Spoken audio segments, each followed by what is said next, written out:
오늘 말씀은 요한계시록 11장 7절에서 19절 말씀을 본문으로 합니다. 7절에서 9절만 제가 읽겠습니다. 그들이 그 증언을 마칠 때에 무적행으로부터 올라오는 짐승이 그들과 더불어 전쟁을 일으켜 그들을 이기고 그들을 죽일 터인즉 그의 시체가 큰 성 길에 있으리니 그 성은 영적으로 하면 소돔이라고도 하고 애굽이라고도 하니 곧 그들의 주께서 십자가에 못 박히신 곳이라. 백성들과 족속과 방언과 나라 중에서 사람들이 그 시체를 사흘 반 동안 보며 무덤에 장사하지 못하게 하리로다. 아멘. 우리가 지금 요한계시록 11장, 12장, 13장을 다루고 있는데요.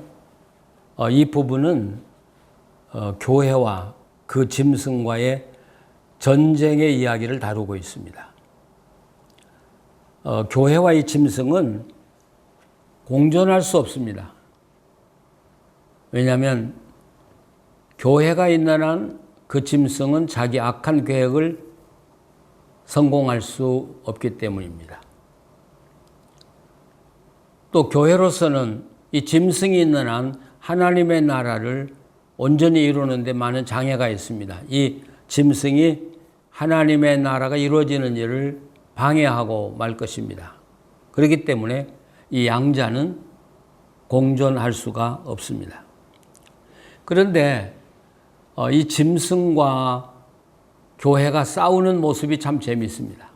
짐승은 교회와 전쟁을 하기 위해서 가져야 될 모든 장비를 다 가지고 있습니다. 무기 가지고 있죠. 권력을 가지고 있죠. 또 무엇보다도 백성들의 목줄을 쥐고 있습니다.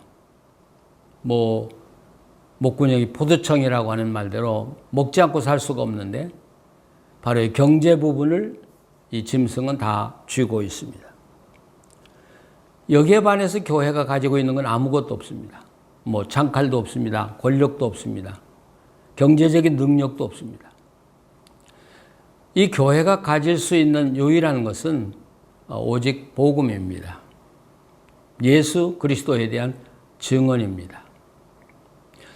여러분, 이런 교회와 이런 짐승과 어떻게 싸움이 되겠습니까? 그런데 여기 지금 치열한 전투가 이루어지고 있고 결과가 어떻게 될 것인가는 우리가 앞으로 더 봐야 할 것입니다.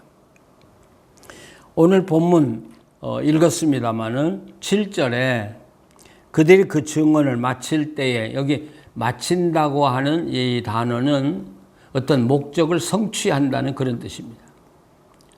그러니까 이 교회가 그 어려움 속에서 예수 그리스도를 증언하는 일을 완성했다는 이야기입니다. 마쳤을 때 무적행으로부터 올라오는 짐승이 이 교회와 더불어 전쟁을 일으키고 그들이 교회를 이기고 교회는 죽임을 당합니다.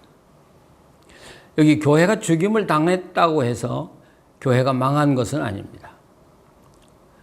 근데 여기서 잠깐 지난 시간에도 우리가 이야기했지만 앞에서 나온 대로 두 증인 또는 두 감람나무 이렇게 두의 숫자가 나오잖아요. 근데 어떻게 이것을 교회로 해석할 수 있느냐 하는 그런 의문이 생길 것입니다.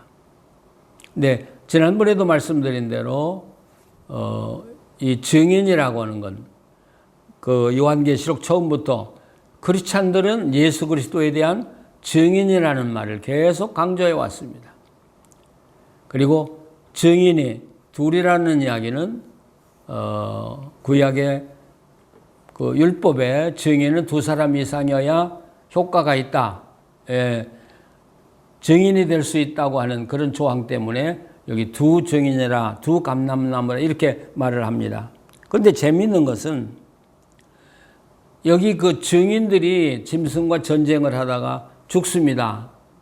그래서 시체들이 길거리에 널브러져 있는데요. 그런데 이 헬라어 텍스트 본문에는 시체라는 단어가 단수로 나옵니다.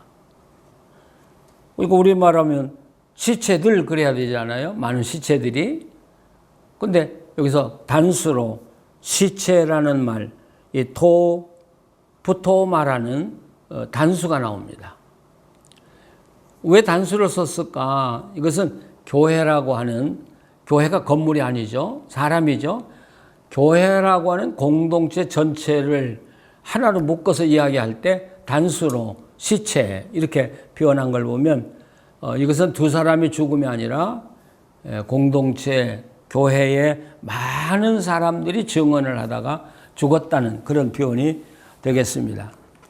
또 특별히 우리가 이제 12장 11절 다음에 우리가 말씀을 나누겠습니다만은 거기 보면 또 우리 형제들이 어린 양의 피와 자기들이 증언하는 말씀으로써 그를 이겼으니, 그러니까 이 전투를 하고 있는 이 증인들은 어린 양의 피와 자기들의 증언이라고 하는 이야기를 통해서 보면 그 땅에 있는 교회 공동체를 이야기한다고 하는 게 틀림이 없습니다.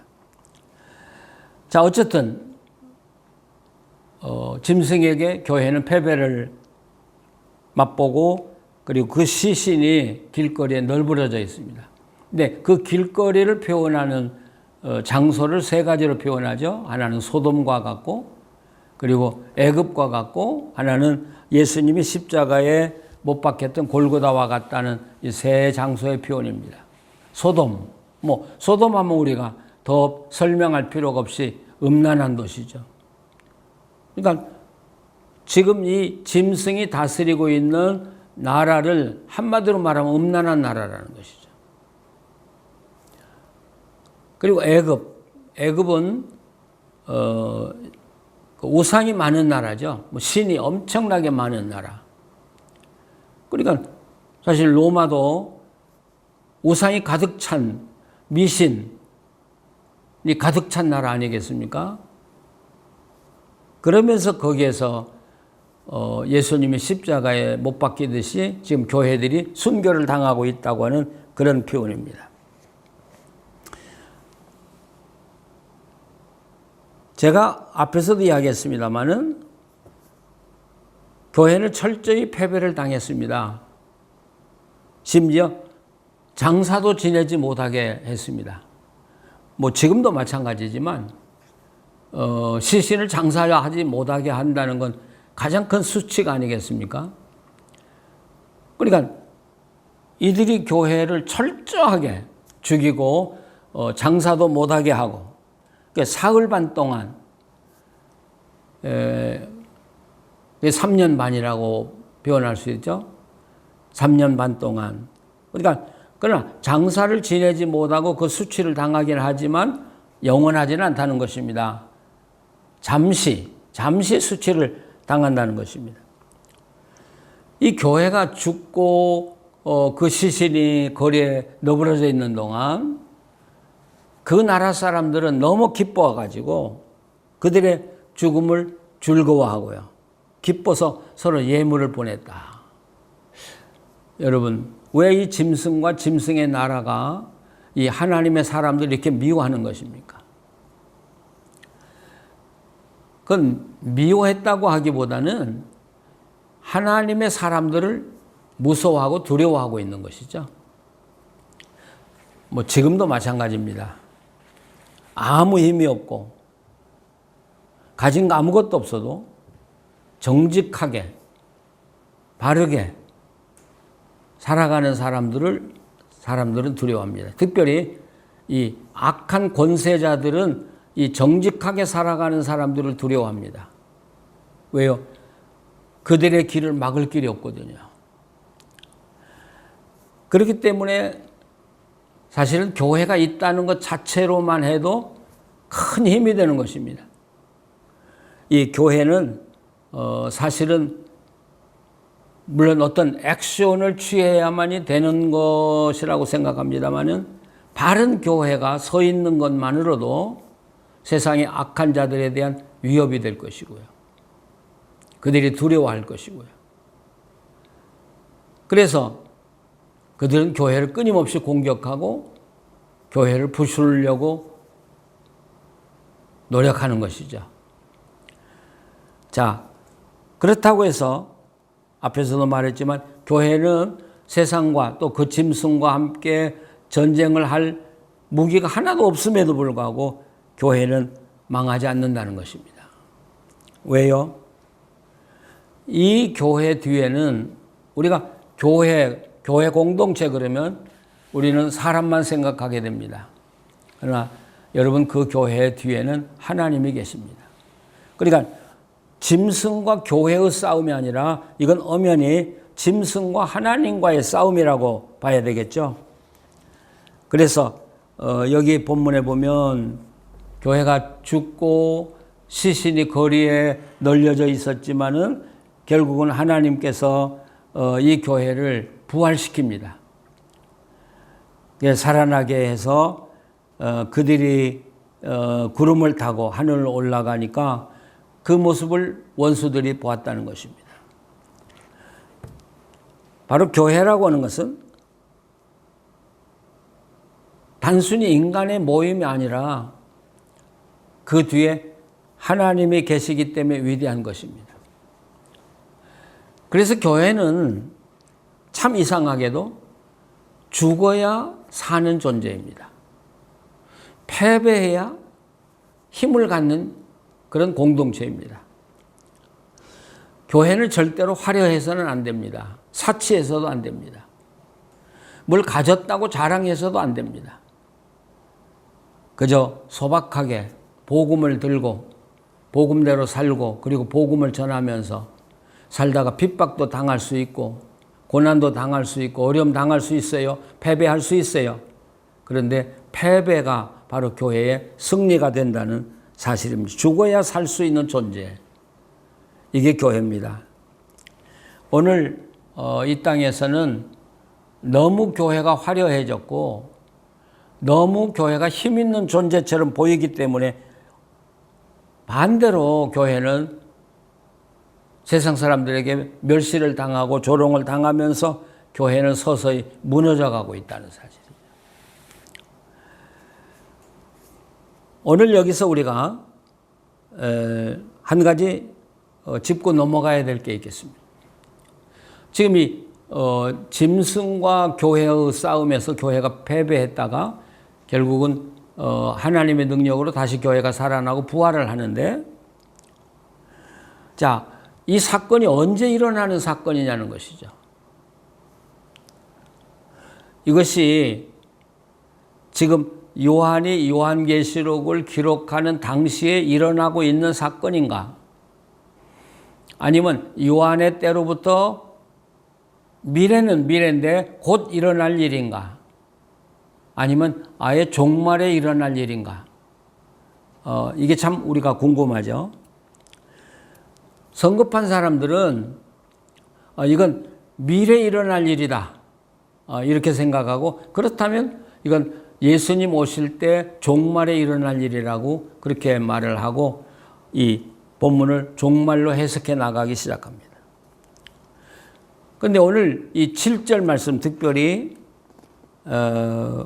짐승이 그들을 이기고, 이게 미래형입니다. 또 그들을 죽일 것이다. 이것도 미래형입니다. 그러니까 요한이 이 요한계시록을 쓸 당시에는 아직 교회는 죽지 않습니다. 패배하지 않습니다. 그러나 곧 패배당할 일이 온다는 것입니다. 자, 이렇게 보면 요한계시록의 기록 연대를 우리가 추측할 수 있는데요. 많은 학자들이 일반적으로 요한계시록을 기록한 연대를 주후 95년, 96년으로 생각을 합니다. 그렇게 추정을 합니다.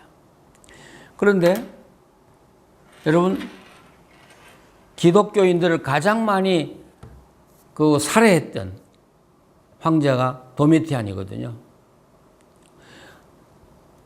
지난번에도 말씀을 드렸습니다만 이 도미티안은 당시의 기독교인의 숫자가 로마 제국 전체의 4만 명을 죽였습니다.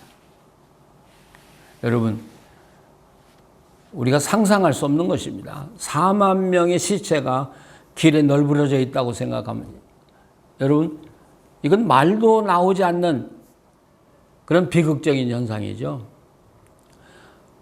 자, 그런데 이 요한계시록 11장, 12장, 13장은 바로 앞으로 올 이 도미티안에 의해서 4만 명이 순교를 당할 것을 말씀하면서 미리 성도들을 준비시키기 위해서 써진 책이 요한계시록입니다. 그런데 이 도미티안은 기독교를 박해하고 AD 95년이라고도 하고 6년이라고도 합니다. 그때 황제에서 쫓겨납니다. 그리고 비참한 죽음을 맞습니다.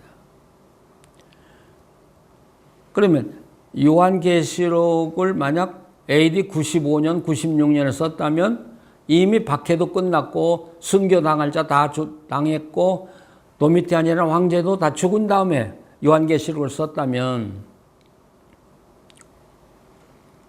그러면 고통받고 있는 초대교인들에게는 어떤 의미가 있겠습니까? 만약에 이게 예수님이 오실 때 일어난 종말론적 사건이라고 그러면 우리에게는 도움이 되는지 모르겠어요. 그러나 고통받고 있는 초대교인들에게는 아무 유익이 없는 책이 돼버리고 마는 것이죠. 또 한 가지는 로마법은 그 황제가 내린 칙령은 본인이 취소할 수 없다는 것입니다.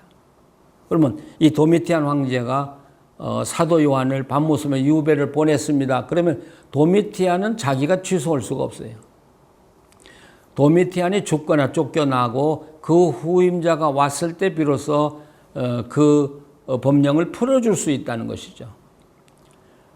그러면 지금 이 사건은 도미티안이 죽은 후에 써진 책이든지 아니면 도미티안이 지금 그런 무서운 흉계를 꾸미고 기독교를 박해를 시작하기 전에 써진 책이든지 둘 중에 하나일 것이죠. 그러나 우리가 본문을 지금까지 달아왔지만 도미티안이 죽은 후에 써진 책은 아니라는 것이죠. 이 사실은 요한계시록 17장에 그 짐승에 대하여 정확하게 그 짐승이 누구냐 하는 모습을 정확하게 그려내는 내용이 나오니까요. 17장까지 봐야 되겠죠. 이 요한계시록 물론 성경의 다른 책도 마찬가지지만 요한계시록 특별히 내러티브 형식으로 기록된 책입니다. 그래서 어떤 한 내용만 찝어가지고 이게 자기의 생각대로 이렇다고 말한다면 그건 틀린 이야기죠. 요한계시록은 차분하게 한 절 한 절을 읽어나가야 합니다. 그러면 어렵지 않은 책입니다. 해석이 능히 가능한 책이다. 이렇게 저는 말하고 싶습니다. 결국 오늘 우리에게 말씀하는 건 이건 종말에 있을 일이 아니라는 것이죠. 바로 초대교회에 일어날 일이고요. 요한의 시대에 일어날 일이고요.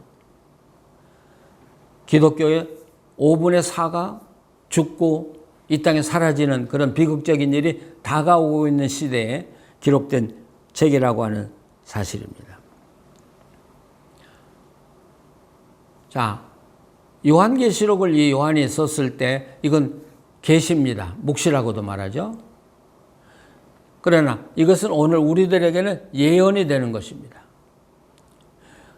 오늘 이런 어려움은 지금도 이 땅에서 일어나고 있고 수많은 크리스찬들이 순교를 당하고 있습니다. 오늘 그렇다면 이 땅의 크리스찬들은 어떻게 살아야 될 것인가? 이 크리스찬들이 어떻게 살고 이런 영적 전쟁을 어떻게 이겨야 할 것인가를 준비하라고 해서 우리에게 준 책이 바로 요한계시록이라고도 말할 수 있겠습니다. 지금 우리가 코로나 팬데믹으로 어려움을 당하고 있는데요. 여러분, 이런 어려움과 고난이 언제 끝날지는 우리는 아무도 모릅니다. 아니, 이보다 더 무서운 일이 우리에게 올지도 모릅니다. 아니, 우리가 살고 있는 이 땅에서 기독교 박해가 일어날지도 우리는 알 수 없습니다. 자, 그렇다면 우리 크리스찬들은 매일 매순간 어떻게 보면 죽음을 준비하는 마음으로 살아야 할 것입니다. 모든 걸 다 내려놓고요. 마음을 비우고요. 내가 예수 그리스도를 증언하다가 죽으면 죽겠다고 하는 그런 각오를 가졌을 때만이 교회는 이 세상을 이길 수 있고 짐승을 이길 수 있습니다. 왜요? 우리가 주님을 위해서 내 생명을 내걸 때 바로 하나님은 그때 우리의 삶에 개입하시고 우리를 그 어려움에서 건져주시고 그리고 승리하게 하시기 때문입니다. 정말 이 세상을 살아가는 지혜가 필요한 시대입니다. 지혜롭게 사십시다. 좀 가난하게도 살고요. 모든 걸 다 내려놓고 겸비한 마음으로 살고요. 그리고 십자가 붙들고 십자가의 증인으로서 예수 그리스도를 당당하게 증거하면서 살아가는 우리 그리스도인들이 됐으면 좋겠습니다. 기도하시겠습니다. 거룩하신 하나님,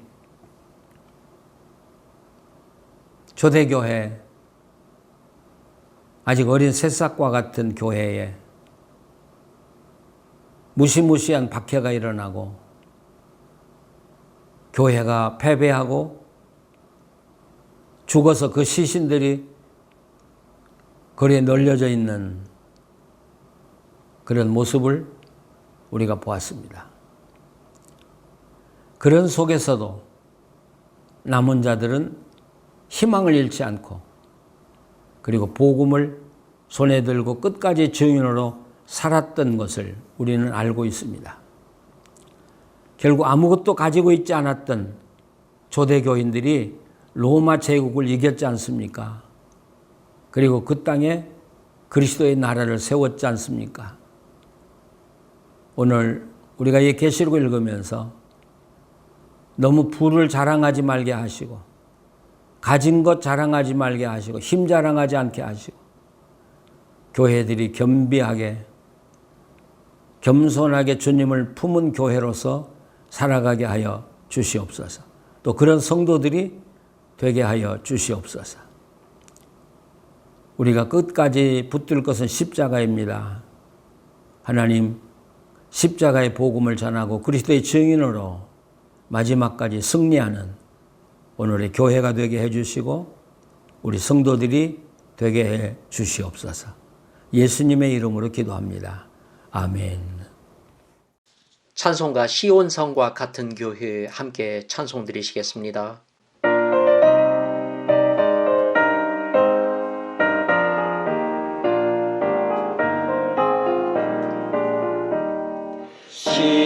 시온성과 같은 교회 그의 영광하옵다. 허락하신 말씀대로 주가 친히 세웠다. 반석 위에 세운 교회 흔들 자가 누구랴.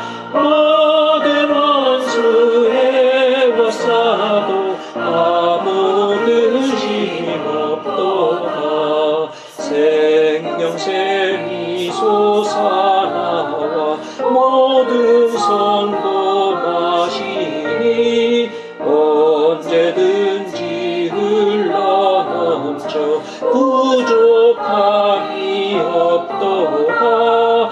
이런 물이 흘러가니 목마를 자 누구랴.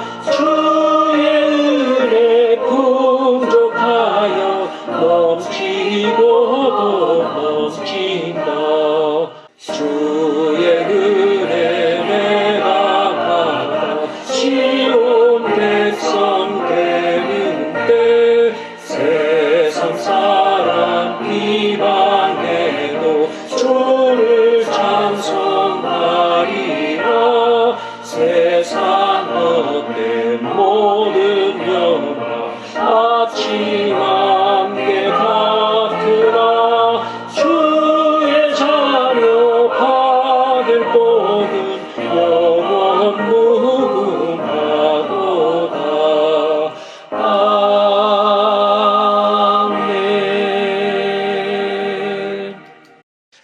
하늘에 계신 우리 아버지여, 이름이 거룩히 여김을 받으시오며 나라가 임하시오며 뜻이 하늘에서 이루어진 것 같이 땅에서도 이루어지이다.